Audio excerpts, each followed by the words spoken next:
Hi, my name is Maddy and I'm going to be doing my Genius Hour on diabetes. I'm going to be interviewing my stepbrother. He is very experienced because he has diabetes. I'm going to show you all of this video that I put together. First, I'm going to show you my stepbrother's interview. Question 1. Is there any difficulties that you go through? Well, there's a few. One of them is when I play sports, I always have to stop and then check my blood sugar with my poker, and then I have to always carry my bag around with me, which sometimes can be a little bit annoying. Yeah, that's my difficulties. Okay. Question 2. Do you go through any pain? If so, how does it make you feel? Sometimes I go through a little bit of pain and makes me upset, but not in a really bad way. Question 3. When you found out you had diabetes, how did you react? Well, I didn't really know what it was, so I wasn't too worried about it. I thought it was just a temporary thing, but then they told me it was gonna be forever, so it was a little bit upsetting.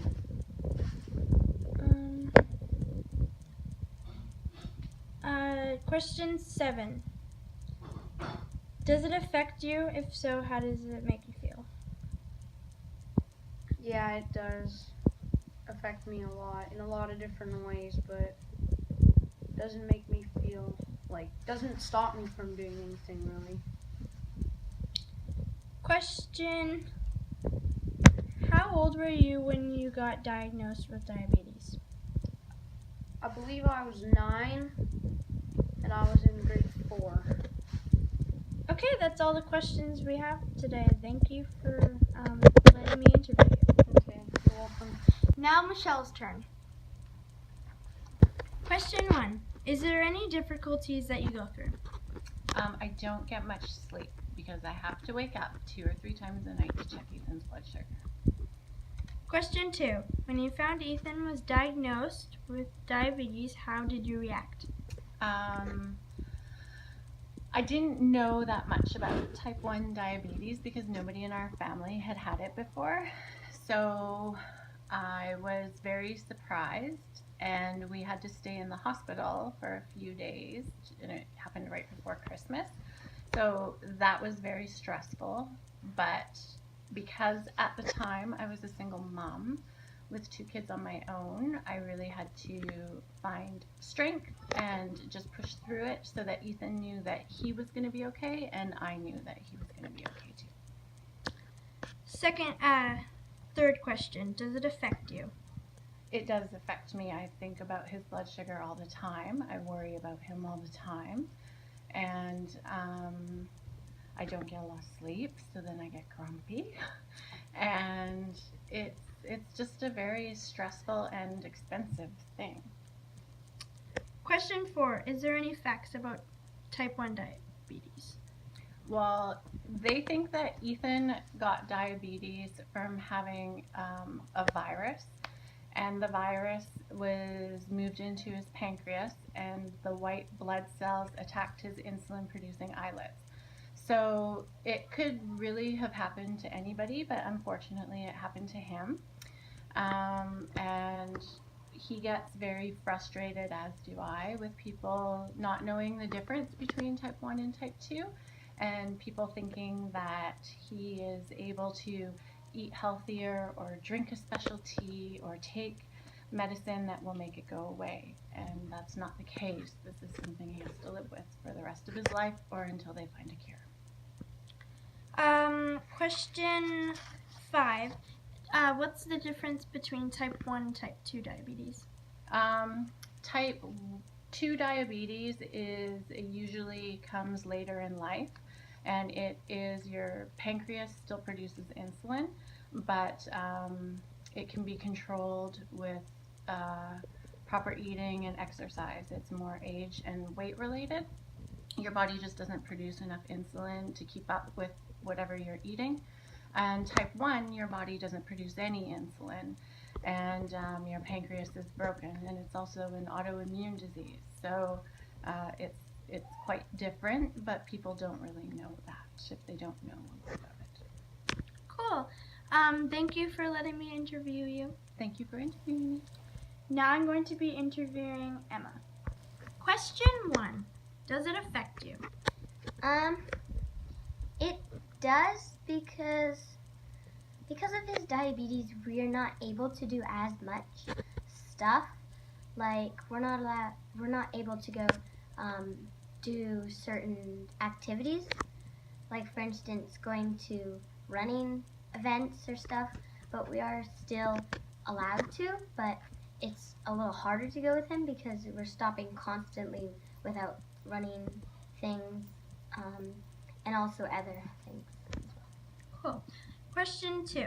When Ethan got diagnosed with diabetes, was he getting a lot of attention?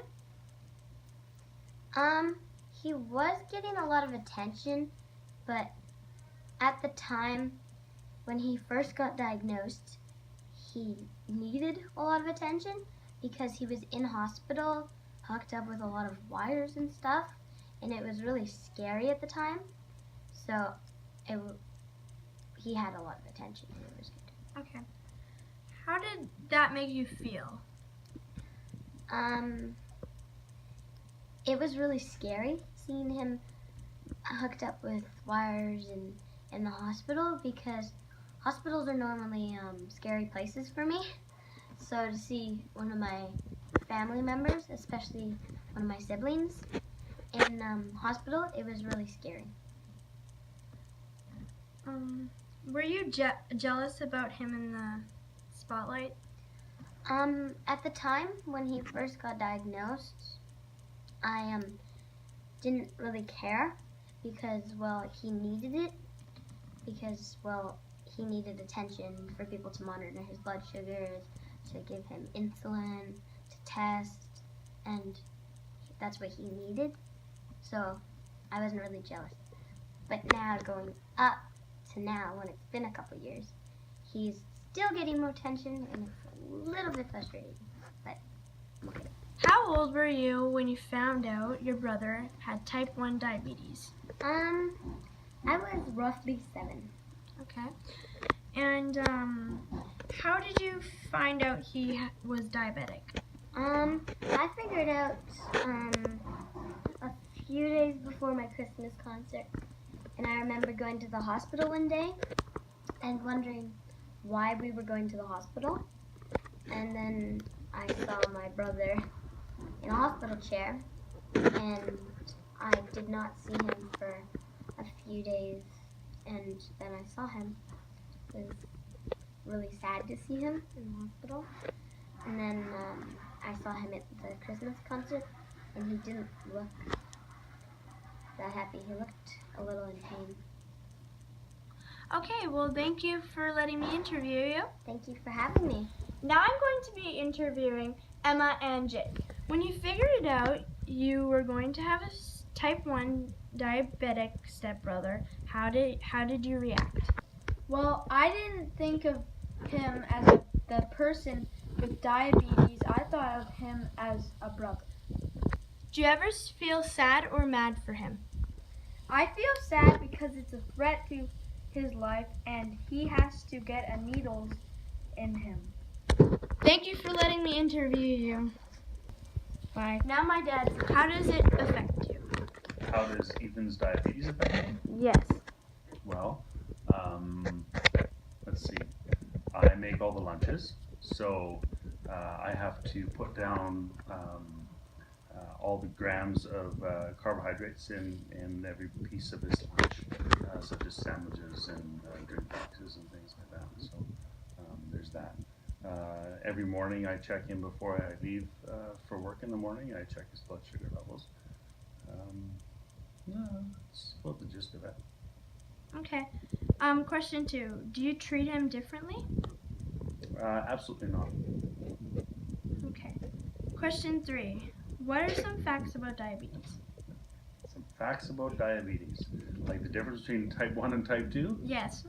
Well, type 2 is generally regulated by diet, where the pancreas is still somewhat functioning for his insulin levels. Type 1, which Ethan is, his pancreas has completely shut down. So he doesn't have anything in his body that produces insulin, so he has to have it pumped into his body. Okay. How do you help him? How do I help him? Can you redefine the question for me? How do you help him with his diabetes? Like little things. We go to the pool sometimes when you all go to the pool, and I have to do finger pokes and check his blood sugar levels because he has to take his pump off and his sensor off before he goes in the pool. So that's a manual thing. Let's see, like I said before, I do check his levels in the morning before I leave for work. I do all his lunches. We make sure he calibrates properly for his meals. That's about it. Okay. Thank you for letting me interview you. Oh, you're very welcome. Thank you. So, Ethan being a type 1 diabetic requires a lot of care and management for his diabetes. One of the things that he needs to do is take insulin all the time. When he was first diagnosed, we used to use needles that look like pens that would give him whatever amount of insulin he needs. But now he's on a new setup. Do you want to talk about it, or do you want me to? You talk about it. Ethan's on a pump. This is what his pump looks like. It holds an insulin cartridge in here and attaches to his body.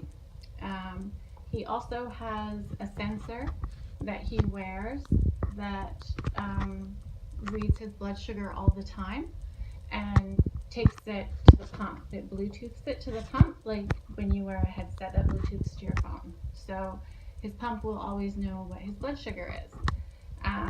So we're going to do a site change for his pump so you can see what is involved. This is his tester, and his finger poker and test strips and stuff, and we have to use that to calibrate afterwards. So right now I'm just going to do it. This is a reservoir that holds his insulin. This is his insulin in here. The doctor tells us how much insulin Ethan is supposed to be using.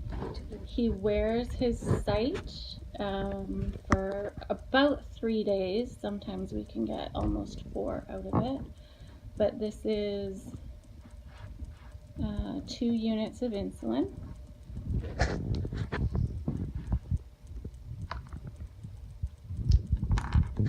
And then this is part of the tubing. Ethan does know how to do this, but You're better at it. sometimes I'm better at it. This is the tube that carries the insulin, and then this will plug into his body when we're done. So we have to, do you want to do that part?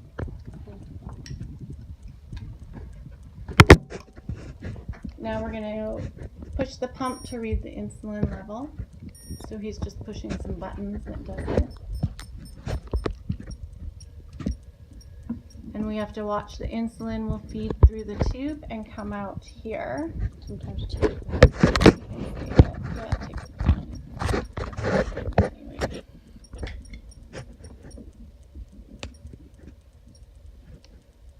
So there it goes.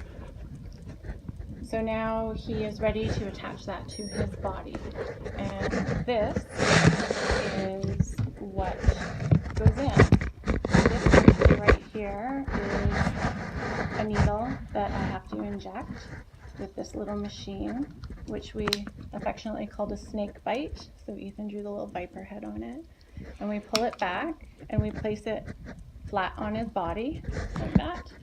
And then I push this button and it shoots it into his body. So that part of it, sometimes it hurts a little bit. So we're going to do it off camera. So Maddie's going to pause it. So and then we just put Ethan's pump site on. This is the thing that I showed you earlier in the snake bite. You can see it's a pretty big needle. So when you put the site on, you're supposed to find a squishy part. So they say in your belly, your thighs, your arms, or at the top of your butt in your squishy part. But Ethan's a pretty lean kid, so we have very limited spots. So today we put it on his belly. So we just put that on, and then his pump. Oops, go ahead.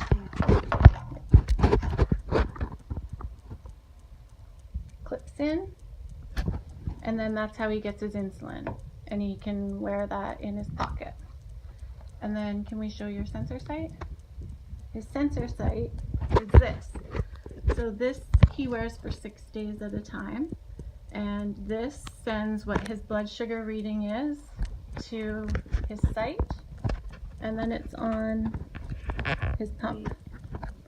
It's got do this. Is that better when it's lit? Mhm. Yeah. So it tells his blood sugar was 14.0. So ideally he's supposed to be between 5 and 7, but we just had dinner, so that's why he's a little bit high. So that's how that works. And this pump and the monitor that he wears that reads his blood sugar costs about $7,000. So the pump supplies, the sensors, and all of the equipment costs about $1,000 a month. So we're very fortunate that our health benefits cover this. Not everybody gets that, so it can be very expensive sometimes, but we're very lucky. So a couple other things that Ethan uses to manage his diabetes with his finger poke. Do you want to do a finger poke and show them?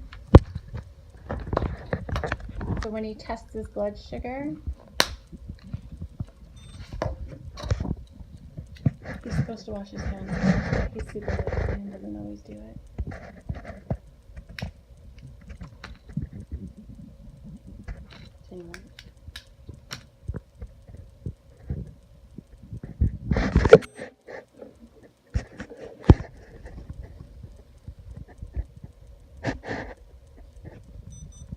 So he's 15.0. So that's pretty high. But he's got insulin in his system, so his blood sugar won't come down because he still has insulin in his system from dinner.